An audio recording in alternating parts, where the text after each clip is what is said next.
Hello, this is Krystal, and thank you for joining me for this week's First Chapter Friday.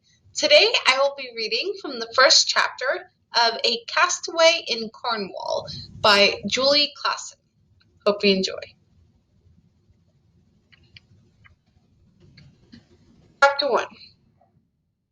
On Monday last, the brigantine Star of Dundee was wrecked near Padstow. Her crew of 5 took to their boat, which soon upset, and melancholy to relate, they were all drowned. West Britain, November 1811. Laura, 21-year-old Isolde, called from the coastal path above the beach. Ma'am is angry and bids you come.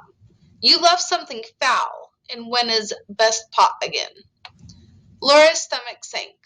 How could she have forgotten? She called back. I was soaking a leather purse I found. Could be saved with proper care. The only good purse is a full purse to ma'am. You know that. Come on. I don't want her angry with me as well. Laura sighed and picked up her basket. Coming. As they trudged up the steep footpath to Fern Haven, Isolde said, I don't know why you come down here every day. It would be one thing if you found gold or valuables we could sell. Laura didn't remind Isolde that she had sold several things to the antique and curiosity dealer in Padstow. She'd not earned a fortune, but had contributed to her upkeep and begun saving for a voyage she dreamed of taking one day. Before selling anything, however, Laura felt duty-bound to wait the prescribed year and a day, in case the owners might come forward to claim their property. Isolde always shook her head at the precaution, parroting the local saying, what the custom and excise men don't know won't hurt 'em. Even Uncle Matthew, a kindly parson, saw nothing wrong in helping himself to anything that washed ashore near Fernhaven. 'Tis God's bounty, my girl. It isn't as though we're stealing, he'd say. The crates and barrels come to us. Gifts from the giver of all good gifts. Between treacherous Trevose Head, Stepper Point, the Doom Bar, and the rocks off their own Greenaway Beach, wrecks were a common occurrence, claiming many ships and many more lives.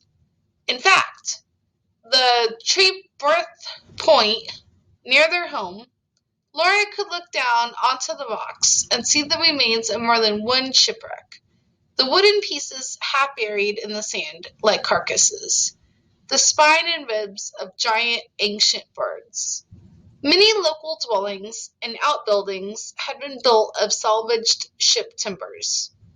Reaching Fernhaven, a 2-story whitewashed house with a slate roof and dormer windows, they passed through the gate, also built from salvaged timbers, and climbed the few steps to its covered porch. Wipe your feet, Isolde admonished, sounding very much like her imperious mother as she did so. Laura obliged, wiping the worst of the sand and seaweed from her worn half-boots. As they paused, voices from within reached them. Isolde's mother, Mrs. Bray, said, Thank you for the kind invitation, Mr. Kent. Mr. Bray and I, and Miss Isolde, will happily join you for dinner. A lower masculine voice said something that included her name. No, I don't think Laura will wish to come, Mrs. Bray replied. She doesn't like family occasions, not being one of us. And I believe she has a cold coming on. Best to leave her home, especially as the weather has turned decidedly chilly. Isolde rolled her eyes, gave Laura an impish grin, and pushed open the door with a bang.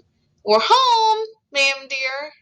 She winked at Laura and sallied into the modest parlor, where Mrs. Bray was talking with 2 male visitors, handsome, golden-haired Treve Kent and his younger brother Perry. Ah, here is Isolde now, Lamorna Bray said, with a smile. a smile that quickly faded when she turned to Laura. Laura, child, you look a fright. Your face is nearly as red as your wind-blown hair. Roaming the beaches again, I suppose? Yes. Why must you go scampering about the countryside? You look wild, almost blousy. Laura felt her cheeks heat, but Treve can't smile at her.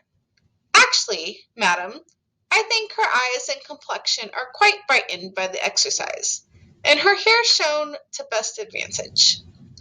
Was the handsome man mocking her? Laura wondered. He must be. Forgive me, she said. I did not realize we were expecting callers.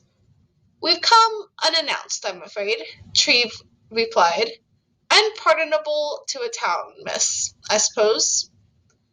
Laura blinked. I hardly know. As a child, she had lived in Oxford, not London. But the local Cornish youths often called her an up-country girl, or a town miss, as though a great insult. Treve turned to his shorter and quieter brother. Speaking of manners, I'm not sure if you've met my brother, Perrin. He's been away most of the time you've lived here. I believe either at university or training at Guy's Hospital. Guy's Hospital, Laura knew, was a London teaching hospital. Her own father had trained there as well.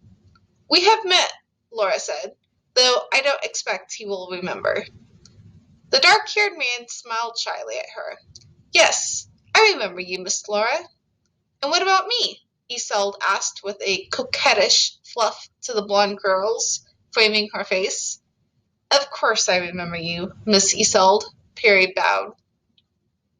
Isolde dimpled and dipped a curtsy. Treve went on. We have just come to invite you to join us for dinner. All of you. A moment of awkward silence followed, marked by the ticking of the clock. Marked by the ticking of the clock.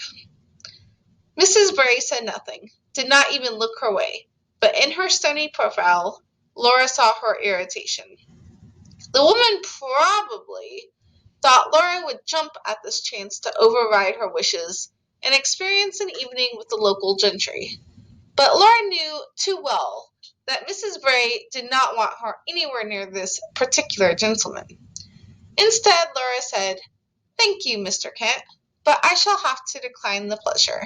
I feel a cold coming on, and the weather has turned rather chilly. Treve's eyes glinted knowingly. You look perfectly healthy to me. He turned to his brother. What say you, Perrin? You're the professional. I am not well enough acquainted with Miss Callaway, the older woman stiffly correctly. Callaway. Callaway, the older woman Callaway, the... I can't... Okay. Callaway, the older woman swiftly corrected. Laura is my husband's niece through his first marriage. Ah, that's right, I forgot. Perry shifted from foot to foot, his face reddening. Never mind, Isolde soothed. It's a natural mistake. And Laura is practically my cousin, living together as we have these many years now. Laura felt weak gratitude seep into her heart at the young woman's words.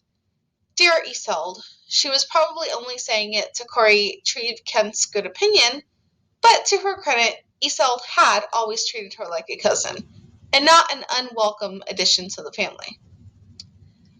And if you would like to know what happens next, you can check this title out on the Hoopla app.